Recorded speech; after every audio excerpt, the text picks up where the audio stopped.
Browns are getting some players back to practice, and that is a good thing for them. However, Wednesday, official announcement, third-year defensive end Alex Wright, torn tricep, has already gone under surgery, and 2024 is over for him. We'll break it all down. Your latest Locked On Browns. Let's talk about it.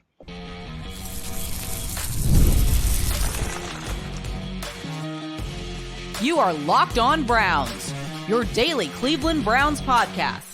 Part of the Locked On Podcast Network, your team every day.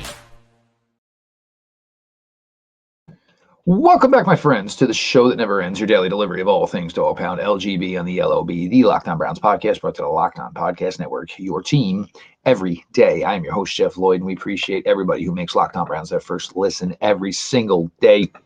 If you are not an everydayer, we suggest you change that. Subscribe to the Locked On Browns YouTube channel. Become an everydayer. Do not miss any of the action. Of course, the show is always available, always free, wherever you get your podcast. Today's episode is brought to you by FanDuel. Place your first $5 bet, and you get started with $200 in bonus bets guaranteed. Visit FanDuel.com to get started. Certainly, the buzz, for the last 2 days, Nick Chubb, Nyheim Hines, Michael Dunn, players returning to practice. And we'll talk a little bit more on that as we go on here a little bit. But the news, unfortunately, and this is everybody who knows, and for you everydayers and those of you who are not, that's why you become an everydayer.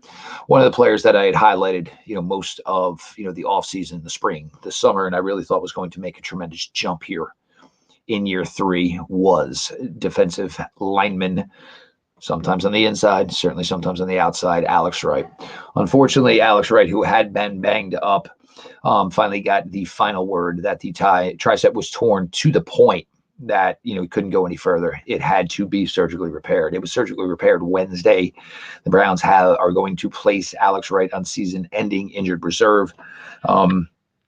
Tough blow for the kid, certainly. And, many, I'll put it on myself.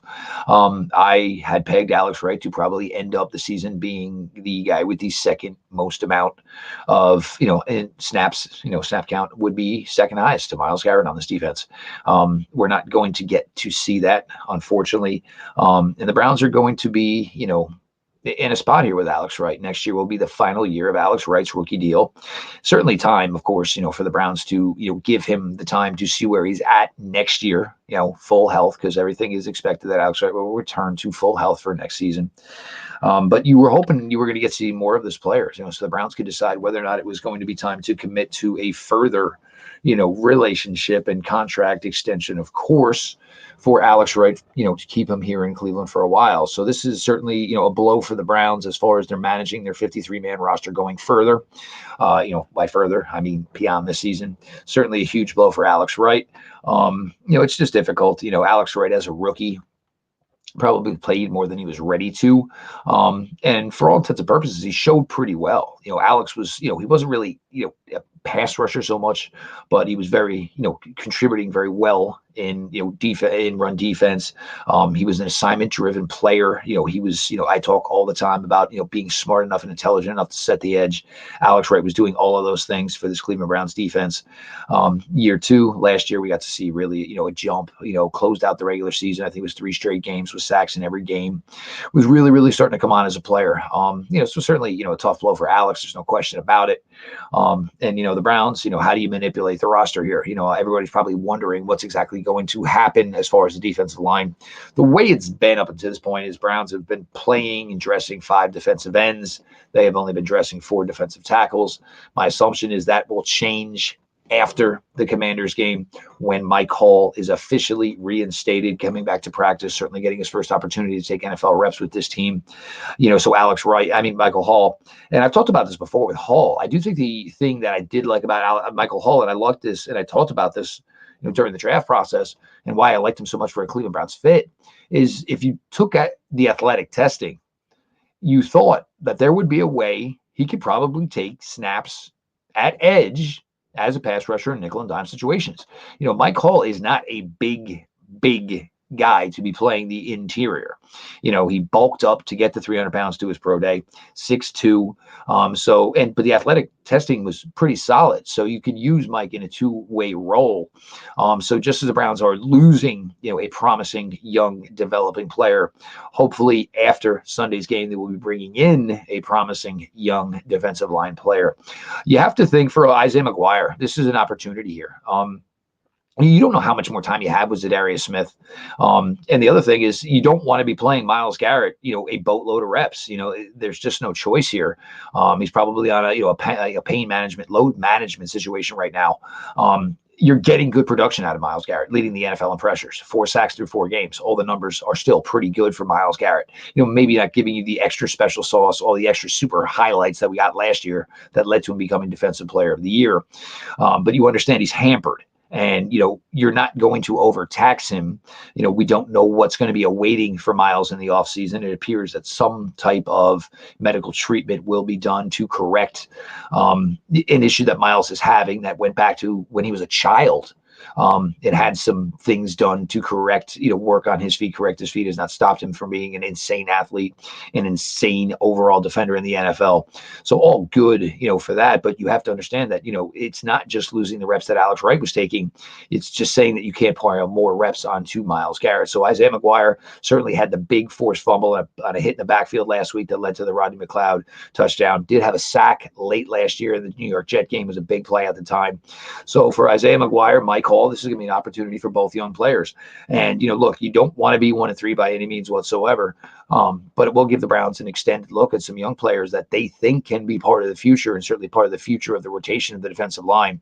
So some things to watch for, in that scenario. Certainly we'll get a more extended look, probably McGuire as early as Sunday. And then, of course, the following Tuesday and a Wednesday, Mike Hall will return to this team. And hopefully, Mike will be in good enough shape to be, getting on the field and playing in games right away, because the Browns certainly could use some youth, use some exuberance on that defensive line. But a tough blow. The Browns lose a third-year defensive end, Alex Wright, and Alex was a pretty versatile, piece. Could certainly play on the inside, could certainly play on the outside. Had been doing that to his days back at University of Alabama, Birmingham. Probably would have gotten drafted higher than he did if he was able to submit a full athletic workout. There's one thing about Alex Wright is we never really got athletic numbers. The testing really, the tape showed you thought you had a really versatile, unique defensive line piece. But I think it was a pec that did him in during the bench press. So Alex Wright, you never got those true numbers. He fell to the Browns. It was a great selection at the time by Cleveland. We were all excited. I know I was excited at the time. So hats off to Alex Wright. Get well, Godspeed, all that good stuff. But, one man goes down, obviously other men come up, and the opportunity will certainly be there for Elijah McGuire, certainly for Agbo Okoronkwo, and starting as soon as next week, hopefully the opportunity will be there for rookie defensive tackle out of Ohio State, Mike Hall. We're going to continue here, your latest Locked On Browns. Appreciate everybody for being along for the ride. We'll talk a little bit about some guys who did get back to practice and hopefully are trending to begin their 2024 season as we continue.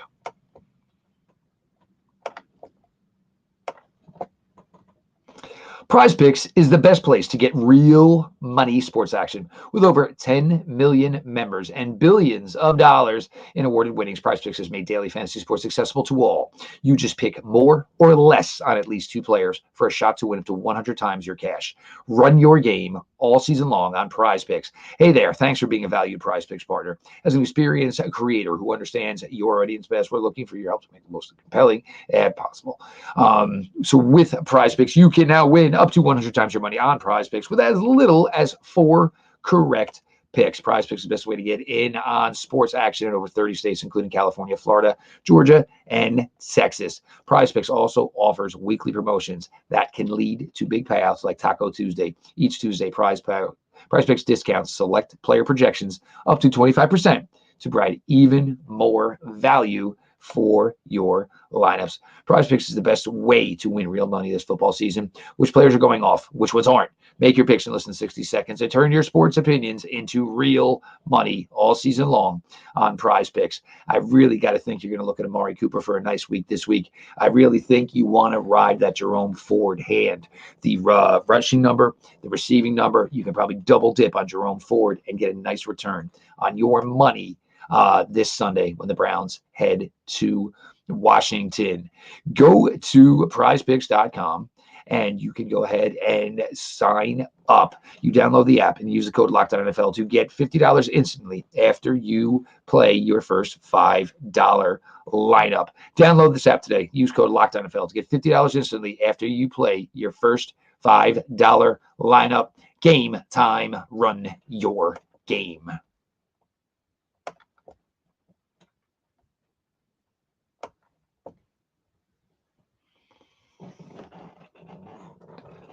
This is Jeff Lloyd. Your latest Locked On Browns continues. As always, we appreciate you all for making Locked On Browns your first listen every single day. The Everyday Crowd is a great group of people. Appreciate them so much. Become an everyday or subscribe to Locked On Browns YouTube channel. Show is always available. It is always free wherever you get your podcasts. Certainly, some air out of the balloon with the Alex Wright news. But over the last 2 days, the excitement and anticipation is growing as now running back Nick Chubb has returned to practice, along with running back Nyheim Hines, along with offensive lineman Mike Dunn. I don't know how it works out for Mike Dunn, but we're going to get to all three of these guys here. For Nick, and, you think about it now, it was certainly week 2, Monday Night Football in Pittsburgh last year. When we all, and at the time, that was really the only thing working for the Browns in that game was Nick Chubb. Certainly had a good week 1 in 2023, was on his way to a really, really nice week 2. And all of a sudden comes down crashing in Pittsburgh against the Steelers. It's amazing and crazy to wonder what Nick is going to be able to do when he actually does get back to games. Do I think it's this Sunday in Washington? I do not. But when he does get back, it's amazing what Nick Chubb has done to this point, coming back from the injury he did when he was at the University of Georgia.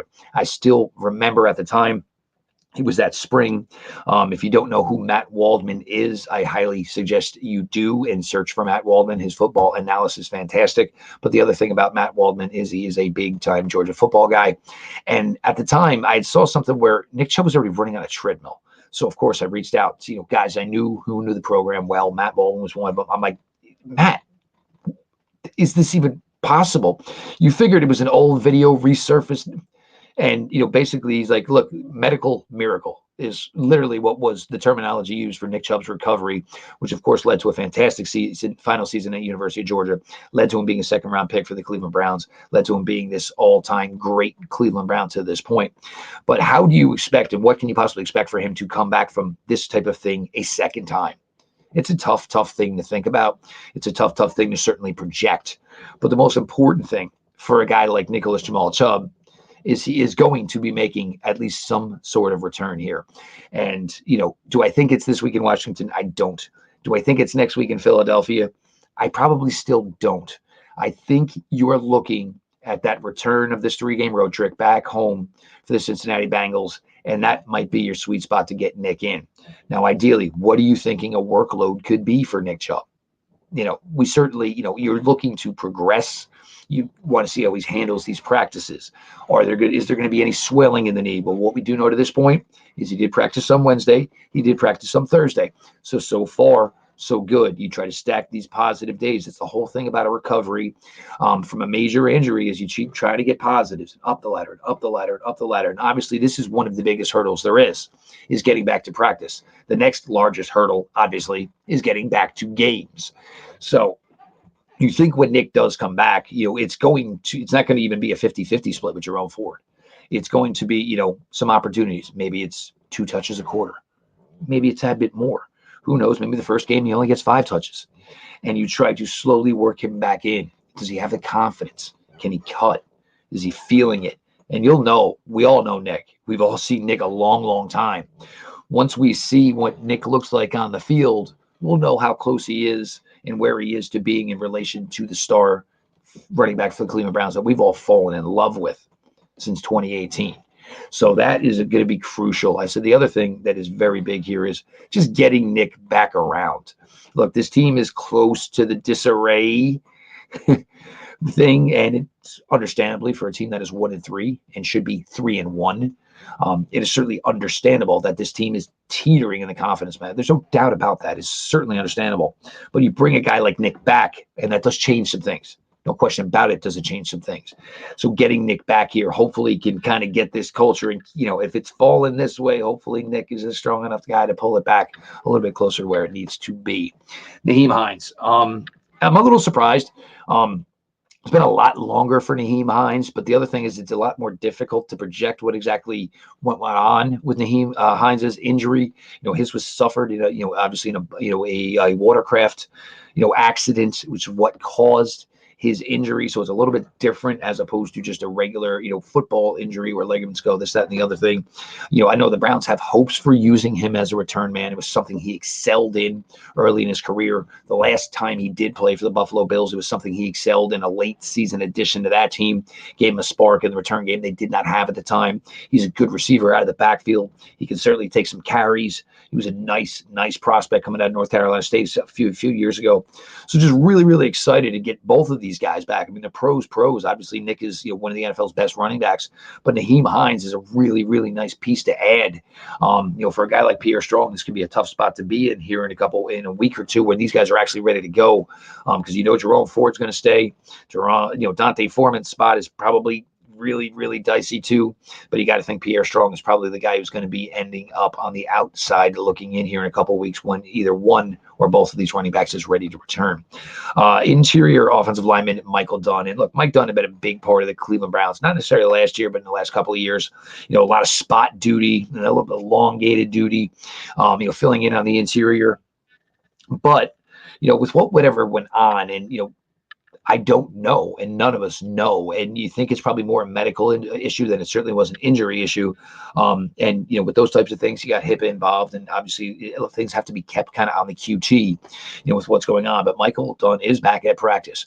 But here's the problem, even if there are reps to be had, the Browns want to let Zach Zinter get these next 3 starts at guard. You're certainly trying to evaluate a guy you spent a top 100 pick on. Joe Bitonio is going to turn 33 next week. Wyatt Teller is going to be 30 or is 30. So you're starting to look at what the next phase is of the offensive guard position for the Cleveland Browns. Michael Dunn's no spring chicken. So it's not like even if Michael Dunn, you liked him enough, it's going to be a 3-4 year run where Michael Dunn's going to be a starter for you. They have undrafted free agent Javion Cohen on the 53-man roster. Has not been elevated yet. Certainly could happen maybe this week because if Ethan Posick cannot go Sunday, you have one center on your roster. You maybe have to bring somebody up, but Nick Harris would be your starter. You don't have a backup center. Nick Harris is the backup center. So, it'll be interesting, but, I don't even know if Dunn gets healthy, what the plan is essentially for him, because you already have 2 backup guards. And if there is an opportunity for reps, that is not for Joe Bitonio, is not for Wyatt Teller. We already know it's not for Wyatt Teller as it is Zach Zinter currently. You want to evaluate these guys. Browns really, really like Javion Cohen and were really, thought they were truly blessed and fortunate, that he ended up not being drafted and did agree to come to Cleveland. Browns, there are a small faction of the Cleveland Browns when you get inside the building that do believe that Zach Zinter and Javion Cohen could certainly be the future of the guard position for this team. So certainly to keep your eyes here. All 3 players that I mentioned, I don't think Chubb, I don't think Hines, and I certainly don't think Mike Dunn are going to be elevated to the 53-man roster this week. But as soon as next week and the week after, we're certainly have those conversations about these guys returning to the 53. We're going to continue here. The Browns face the Commanders on Sunday. Jaden Daniels, what he has done the last 2 weeks. You want to talk good? It's not good. It's great. We're going to continue to talk about it. Your latest Locked On Browns. Appreciate everybody for being around.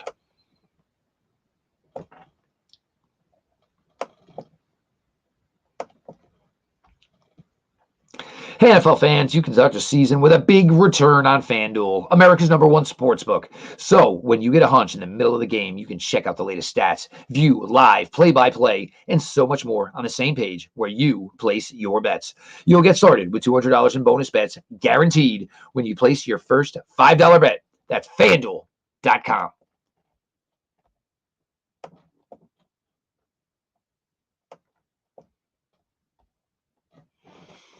Your latest Locked On Browns continues. I'm your host, Jeff Lloyd. Appreciate you all for making the show your first listen every single day. If you are not an everydayer by now, make a new plan. Stand subscribe to Locked On Browns YouTube channel. The show is always available. It is always free wherever you get your podcasts. We certainly shared the sad news of the day. Alex Wright, unfortunately, will be out for the season. Torn tricep, has already had surgery. The Browns will be placing him on season-ending injury reserve. Nick Chubb, it's great that he's back in practice. Not really sure when he's going to return. Do not think it's going to be this week. Same for Naheem Hines. Also same for veteran reserve offensive lineman Michael Dunn. Now, with the Commanders this week, and, everybody knows, and again, I'll put myself on blast, when I talked about this and I talked about the Cleveland Browns schedule, I said, this is kind of where you want to face Washington. I had high hopes for Washington. I spoke really well about Dan Quinn. His players love him. The Jaden Daniels addition, really, really thought that was going to work out well for that franchise. Week one, kind of get his feet wet, didn't throw great, but threw okay against Tampa, was found a way to use his legs. Week two, gets a win going duel to duel against Daniel Jones and the New York Giants. They didn't score any touchdowns, but they were able to get a bunch of field goals, find out a way to pull out a victory, certainly against the New York Giants.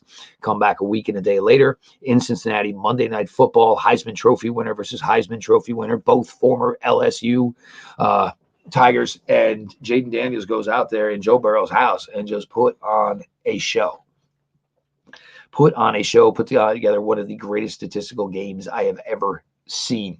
Crazy enough, 6 days later, not even a whole week, young man goes out to Arizona, throws his first career interception, but does lead his team to 42 points in a 42-14 victory over the Arizona Cardinals, beating again a former Heisman Trophy winner in Kyler Murray.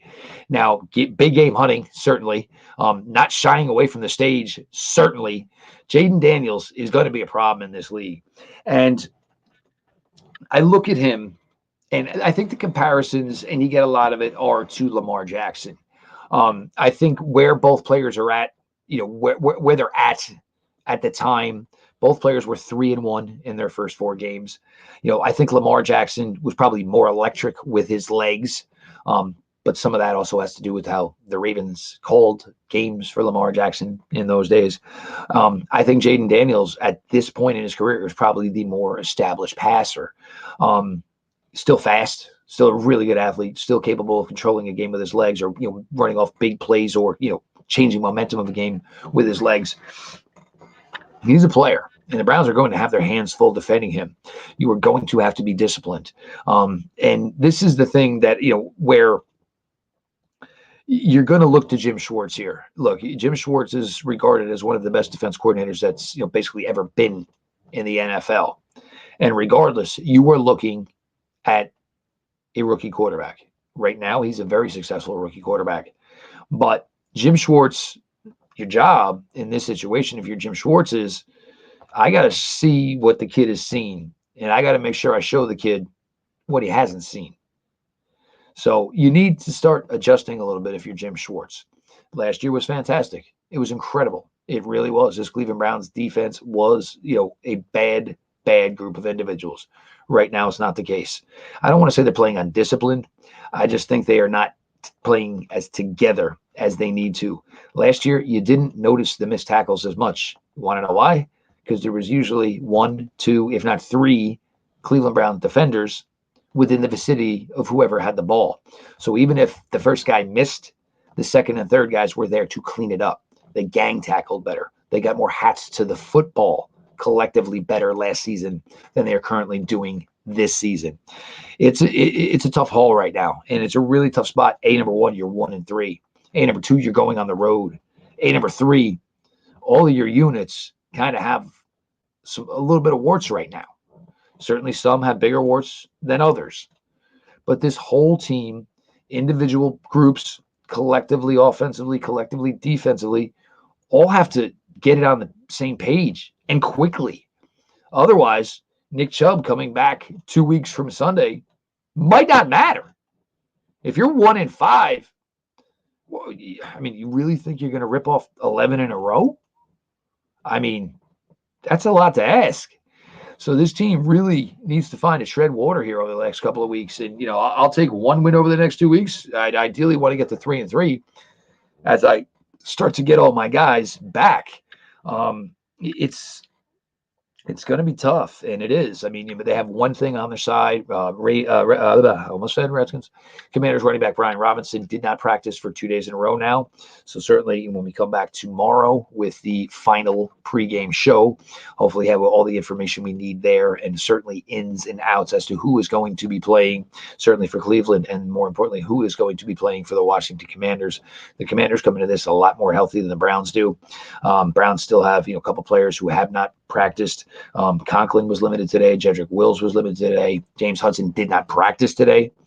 So the Browns have some issues. They certainly have some issues. And here we are again, going into week 5, and it's Thursday, and we do not know who the offensive line is going to be. It's a tough spot to be in. It really is. But whatever the group is going to be, the group needs to get it done. The offensive line needs to play better. We all know Washington is not defending the run. Browns are starting to run the ball better. Jerome Ford, I think, is, again, I am a Jerome Ford believer. I am a Jerome Ford truther. I was saying it last year. Nobody wanted to listen to it. I actually said he had a little bit of a slower start this year, but now all of a sudden he's picking it up a little bit. And I think a lot of people are taking notice. Jerome Ford is going to be a nice little running back for this team. Don't forget, it was 1,200 total yards last year, and it was over 9 touchdowns in a reserve role, filling in for a guy as good as Nick Chubb. We will be back tomorrow. We will have your Locked On Browns pregame show. So stick around for that. Make sure you check on the Locked On NFL Double Shot. Tyler Rowan in the morning. Tyler is a madman. I don't know what he puts in his coffee, but whatever it is, Tyler sends some my way. Then shout out over to the Barber House. Tony Wiggins. You guys have already heard him once this year when we had the crossover with the Locked On Jaguars. Tony Wiggins, great at what he does, and certainly great with his NFL insight as well. Again, I am Jeff Lloyd. I appreciate you all for making the show your first listen every single day. The everyday crowd is a bunch of filthy animals, but they're my filthy animals. I suggest you become a filthy animal as well. Subscribe to Locked On Browns YouTube channel. The show is always available, is always free, wherever you get your podcasts. This has been your daily delivery of all things Dog Pound. LGB on ELOB. Let's go Browns.